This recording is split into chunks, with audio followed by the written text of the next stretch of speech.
जी नाज़रीन, प्रोग्राम आखिर छा कजे में आऊं तो मेज़बान अली रज़ा मंगी तो हाज़िर आहियां। नाज़रीन, सामुंडी तूफ़ान बाइपर जो आहे जो ज़िक्र कंदासीं। माहिर चवनि था त उन में शिदत अची वई आहे ऐं हवाउनि जो जेको दबाव आहे या मौसम जी जेकॾहिं ॻाल्हि कजे त मौसम में बि तब्दीली नज़र अचे पई। कराची, ठटे, सिजावल, बदीन जे जेके सामुंडी पट्टी आहे ओवरऑल उते किथे हवा जो दबाव घटिजी वियो आहे त किथे तेज़ हवाऊं घुलनि पियूं त किथे हल्की बरसाति बि पई आहे। माण्हुनि खे महफ़ूज़ हंधि ॾांहुं मुंतक़िल करण वारो सिलसिलो बि जारी आहे। इंतिज़ामिया मुतहरिक आहे, पाक फ़ौज आहे, सिंध हुकूमत आहे, गॾिजी जेको ऑपरेशन आहे उहो बि हले पियो। पर हाणे जेको तूफ़ान आहे उन जी हिन वक़्तु छा सूरत हाल आहे, तूफ़ान जो रुख़ कहिड़े पासे आहे, तूफ़ान छो आया आहिनि, तूफ़ान छो था अचनि, या इन ते बि पाण ज़रूरु ॻाल्हि ॿोल कंदासीं त माहौलियाती जेका तब्दीली आहे या क्लाइमेट चेंज आहे उन जो कहिड़ो अमल दख़ल आहे, पाण इन ते बि ज़रूरु ॻाल्हि ॿोल कंदासीं। मौसमियात खाते जा अॻूणा अमलदार आहिनि ऐं माहौलियात बाबति तमामु घणो कमु कनि पिया, हू माहौलियात जा माहिर आहिनि। असां राब्तो कयो आहे। अब्दुल क़यूम भुट्टो साहब असां सां हिन वक़्तु प्रोग्राम में गॾु आहिनि। भुट्टो साहब, प्रोग्राम में भलीकार चवां थो। जी त महिरबानी, वरी महिरबानी।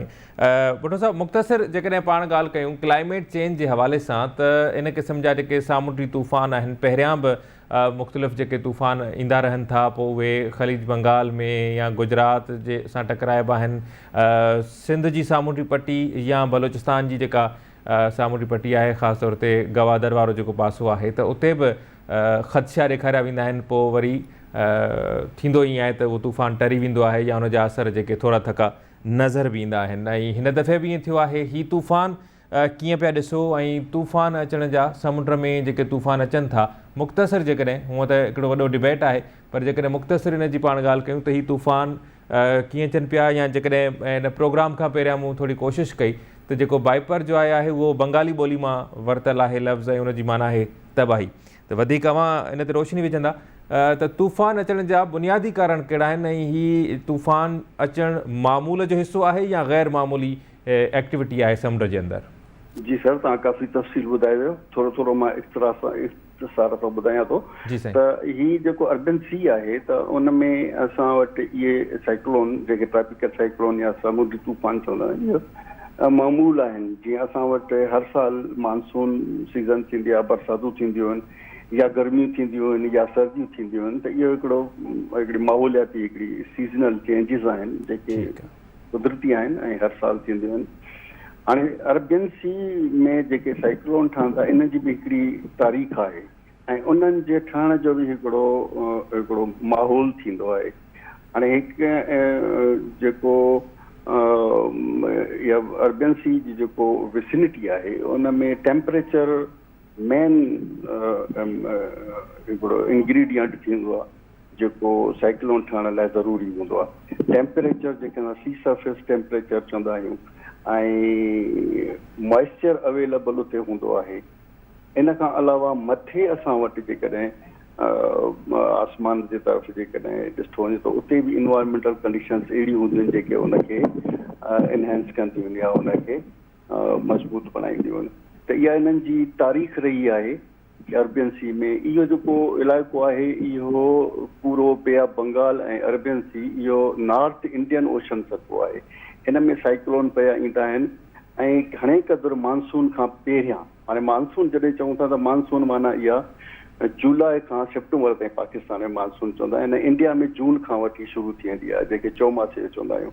त मानसून खां पहिरियां मई जून, ख़ैर जुलाई में बि ईंदा आहिनि, पर घणे क़दुरु मानसून खां पहिरियां या मानसून खां पोइ ईंदा आहिनि। इन सिलसिले में हिकिड़ो ही साइक्लोन आयल आहे जेको गुज़िरियल हफ़्ते खां 8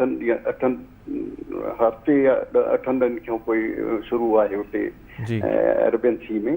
जेको हिन जो जेको दौरियानो आहे उहो हिन भेरे घणो आहे। हूअं साइक्लोन जो जेको दौरियानो हूंदो आहे उहो 5 ॾींहं 8 ॾींहं 3 ॾींहं बि हूंदो आहे, पर हिनखे काफ़ी अरसो थियो आहे। हीअ असां एक्सपेक्ट कयूं था त अञा बि 14-15 तारीख़ ताईं वञी हिट कंदो गुजरात वारे पासे ॾे। त इहो हिकिड़ो डिघो हिकिड़ो हिन जो ट्रैक आहे ऐं ट्रैक जे हवाले सां इहो असां एक्सपेक्ट कयूं था, यानी पाकिस्तान मेट्रोलॉजिकल डिपार्टमेंट इहो एक्सपेक्ट करे थी या जेके दुनिया जा जेके मॉडल्स आहिनि उहे ॿुधाइनि था त इहो गुजरात जे तरफ़ वेंदो। इहो असांजे कराचीअ जे तरफ़ ट्रेवलिंग शुरू कई हुई गुजरात खां वठी, जेको निस्बतन घटि रफ़्तार सां कराची जे तरफ़ ऐं कराची खां पोइ जीअं तव्हां ॿुधायो त इहा हिकिड़ी हिस्ट्री रही आहे त या त ओमान जे तरफ़ टर्न करे वेंदा आहिनि या गुजरात जे तरफ़ करे वेंदा आहिनि।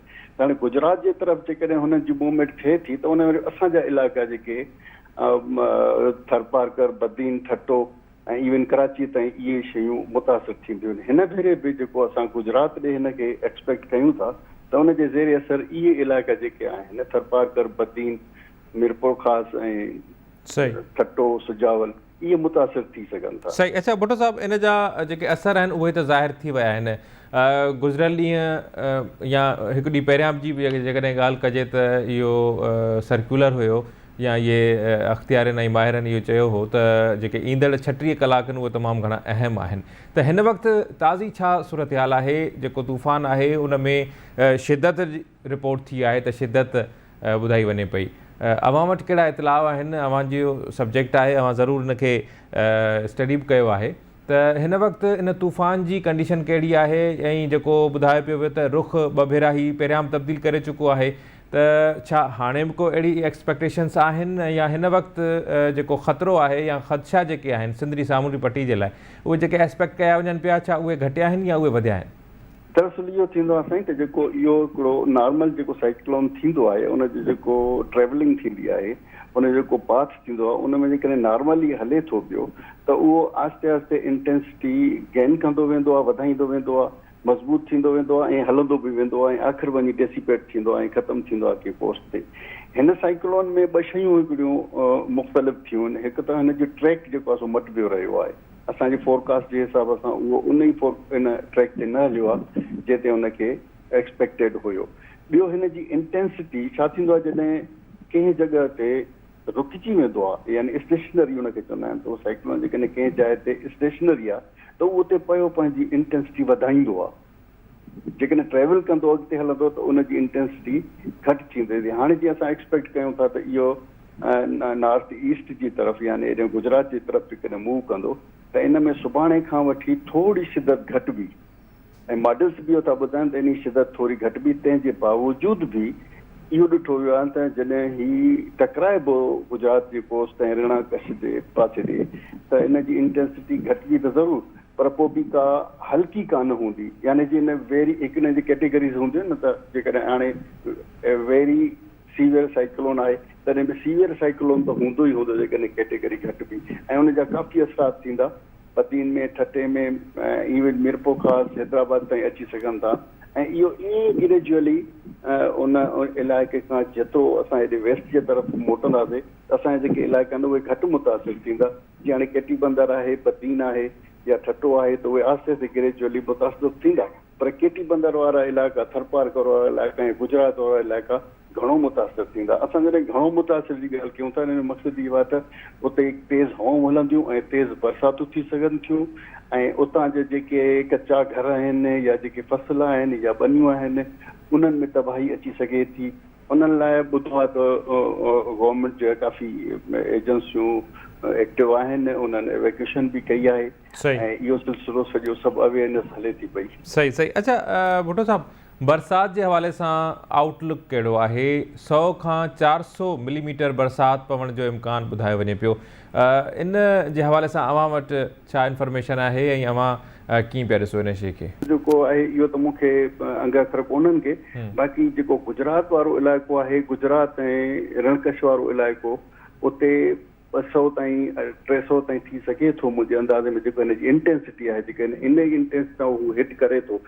इन खां पोइ जेको ॿिया इलाइक़ा आहिनि जेके मूं अर्ज़ु कयो त जेके वरी हिन पासे ॾे आहिनि, थरपारकर ऐं असांजा जेके इलाइक़ा आहिनि, सिंध जो जेको साउथ ईस्टर्न इलाइक़ो आहे, उन में थरपारकर आहे, बदीन आहे ऐं ठट्टो, सुजावल ऐं हैदराबाद, उन में आहिस्ते आहिस्ते किथे 150, किथे 100, किथे 50, किथे आहिस्ते आहिस्ते घटि थी। छो त हिन जो जेको असरु आहे इहो असां वटि कराची में, हैदराबाद में, ठटे में, सुजावल में एतिरो न आहे जेतिरो असांजे डेल्टा वारे इलाइक़े में, सुजावल में, ठटे में, बदीन में, थरपारकर में, त उते वधीक थी सघे थी 150-200 मिलीमीटर ताईं थी सघे थी। 15 उहो बेस हाणे न 15 ताईं। हाणे जेको हिन जो मौजूदगीअ जे करे इन जूं जेके लहरूं वधीक थियूं आहिनि उन में सॼो जेको इहो कोस्टल हाणे बि हिकिड़ो दोस्त मूंसां उते शेयर करे पियो त खेती बंदर में तमामु वॾियूं लहरूं ऑब्ज़र्व कयूं वियूं हुन रिकॉर्ड कयो वीडियो मोकिलियो मूंखे ऐं इन इलाइक़े में वाक़ई समुंड रफ़ आहे ऐं उते जेके माहीगीर आहिनि उन्हनि खे अलर्ट बि कयो वियो आहे ऐं काफ़ी ॿुधाइनि त एजेंसियूं कमु कनि थियूं पियूं ऐं इहो बरसाति उन इलाइक़नि में बिल्कुलु थी सघे थी ऐं थींदी। सही। अच्छा भुट्टो साहब, आख़िरी सवाल आहे, जीअं पाण चवंदा आहियूं त जेके चौमासे जी बरसाति आहे या गर्मियुनि में जेके ऊन्हारे में वसकारा पवनि था त उन सां ज़मीन ज़रखेज़ थींदी आहे, ज़मीन जे लाइ, माहौल जे लाइ, इंसान जे लाइ, ढोर जे लाइ बरसाति जेका आहे उहा लाभाइती साबित थींदी आहे। पोइ जेकॾहिं घणी थी वेंदी आहे जीअं गुज़िरियल साल थियूं त उहा पोइ कॾहिं कॾहिं ज़हमत रहमत बणिजी वञे थी। छा जेके ही साइक्लोन्स आहिनि त हीअ बि ईअं ई जेको इकोसिस्टम आहे समुंड जो उन जे लाइ ही का चेंज आणींदा आहिनि? ही जीअं तव्हां ॻाल्हि कई त इहे हर साल जेके आहिनि साइक्लोन्स पोइ उहे मुख़्तसिर या डिघा उहे ईंदा रहनि था, त इन जा कहिड़ा असर पवनि था जेको समुंड जो इकोसिस्टम आहे उन ते? न, हर साल त साइक्लोन न ईंदा आहिनि पिया, इहो मूं कोन चयो। बाक़ी जेको पाणीअ जी मौजूदगी आहे उहो त लाज़मी तौर ते उहो फसलनि खे फ़ाइदो ॾींदो ऐं उते जेके ढंढू ढोरा आहिनि उते फ़ाइदो ॾींदो। पर दौरान बरसाति जेके तेज़ हवाऊं हलनि थियूं उहे जेके कोस्टल एरियाज़ आहिनि उन लाइ नुक़सानु आहे। ज़ाहिर आहे त उतां जेका लूज़ सॉइल हूंदी आहे या जेके ॿिया जेके फसल आहिनि उन्हनि खे नुक़सानु थींदो आहे ऐं घरनि खे नुक़सानु थींदो आहे। बाक़ी पाणीअ जी अवेलेबिलिटी त हर हालत में फ़ाइदेमंद आहे। न सर, माफ़ु कजो, जेका तव्हां ॻाल्हि कई त मुमकिन आहे मां सम्झी न सघियो हुजां, पर जॾहिं बि साइक्लोन अचनि था, जीअं तव्हां ॻाल्हि कई त रूटीन जो हिसो आहिनि, साइक्लोन अचणु समुंड में रूटीन जो हिकिड़ो हिसो आहे, पोइ उहे हर साल अचनि या जॾहिं बि तव्हां वधीक माहिर आहियो, अव्हांखे वधीक इन हवाले सां ॼाण हूंदी। त मुंहिंजो सुवाल पुछण जो मक़सदु इहो आहे त छा इहे साइक्लोन्स, इहे तूफ़ान जेको समुंड जो इकोसिस्टम आहे, समुंड जी जेका ज़िंदगी आहे, छा उन जे लाइ के फ़ाइदो खणी ईंदा आहिनि या उन में का तब्दीली आणींदा आहिनि?